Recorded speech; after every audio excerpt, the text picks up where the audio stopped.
Wasn't a question about women. Wasn't a question about women. Did you ask the question? Yeah, no. My answer is both. I think the question. Oh, well, women had the most.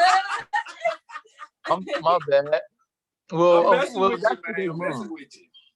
My mom definitely. Shut up, man. My mom definitely. She just took it really seriously, man. There was no room for disrespect, and it wasn't I'm gonna beat you until you respect me, or beat you until you respect women. It was just the way she, her energy, the way she exuded herself amongst me, my father, my sisters. It was just all about love, just caring. So I had no other idea of how to treat women besides the way that she was being treated and the way that she was treating others. There was no alternative. So when I see some foul stuff going on, I'm like, well, how's that possible? Or how in the world is this normalized? Because I didn't see the alternative side to disrespecting women. Right. So the reason I brought up Pops, sorry, but it was because they both had a say in that. They both took womanhood very seriously. So I got to shout out moms. Big ups. I didn't have like a large family. What's beautiful about that is, and I may have said this to you before, but so, you know, first of all, I love hearing you talk about, there's a little slight bit of healthy envy. So not the kind that send me to hell, but just some healthy envy because, you know, many of us, as you know, didn't have both parents in the home. And then so there's an interesting dynamic that's happening here. Sounds like Juliet, or excuse me, Queen Savage. There I go, dropping her government name again. Bad host. Where you at, Eric? Ooh, where's? Ooh. Okay. You got to work on your boos. That was the wackest boo I've ever heard. Okay, I thought he was gonna give me like a new improvement. Well, no, I'm not you. The interesting thing about forget your circle. Here's the thing. The interesting thing about us three is that here you have me, right? And I grew up primarily with my mother, and even in that, like, yeah, she had maybe a boyfriend here and there, but it was really just her, and she was the head of the household. And then I didn't see my father much. When I did, his impact wasn't positive, with the exception of how Queen Savage said. It was helpful in the sense of I learned what not to do and what I wasn't going to do with my kids because of the lack of him. But here I am without, like many African-American males and females, here I am without a father. And then here Juliet was without her mother playing as much of a role as some others. And then here we have you with both mother and father playing the role. Mm-hmm. And I just like that dynamic of all three of us are still Pan-African, Black, etc. We're still all of that. But this kind of speaks to the point of when we get judged the same, everything's not the same. You have to judge an individual. You don't know if I grew up with both parents, like I don't know if you did. And so I can't just assume that you didn't. So there's that part of it that I think is interesting here. And then and so that slight bit of envy I spoke on is who doesn't usually want, like I didn't even want my dad with my mom because I knew what kind of guy he was.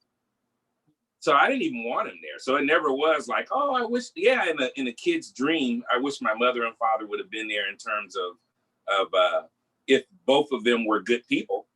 Yeah. But I don't want my mother with somebody who's not being good, whether they're my father or somebody else's. Right. No doubt. That's good. I got a question for Queen Savage. See, I'm not gonna call you by your government name. I'm not gonna do that to you on live radio. Okay? I'm not gonna do that.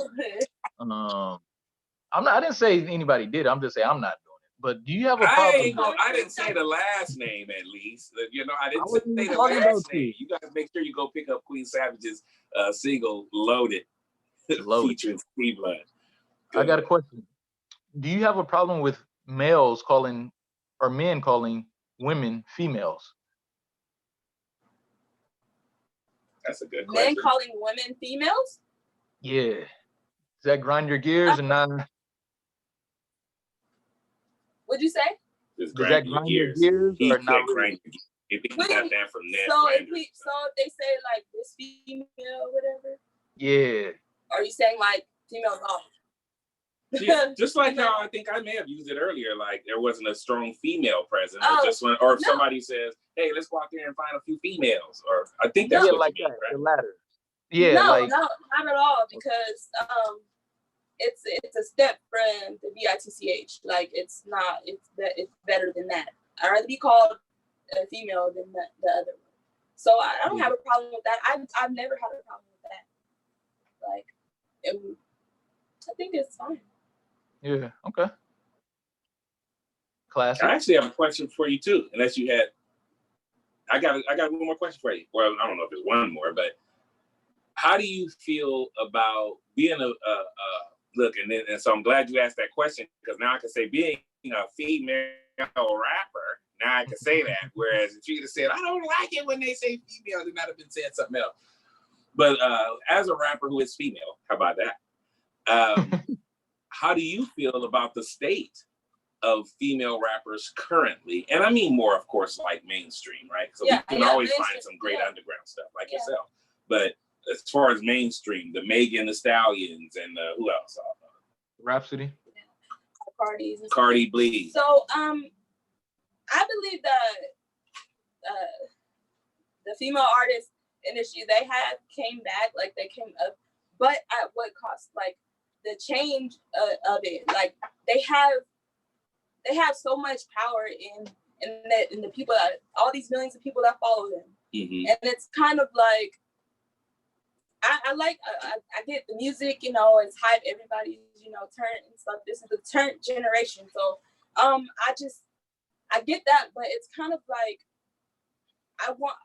I wish that they knew more of like who they were, like, so they could kind of just give any little gem to, like, I have daughters, so like that next generation, so it's cool that they get up there and the fame and stuff like that, but it's kind of like you also have all these followers, but there's a saying like, oh, just because I have all these followers, it don't matter what I do is what I do. But you don't understand that those kids are going to do that, meaning that it's not your responsibility, but you took that step to be up there. And once you have those followers, what are you, a leader?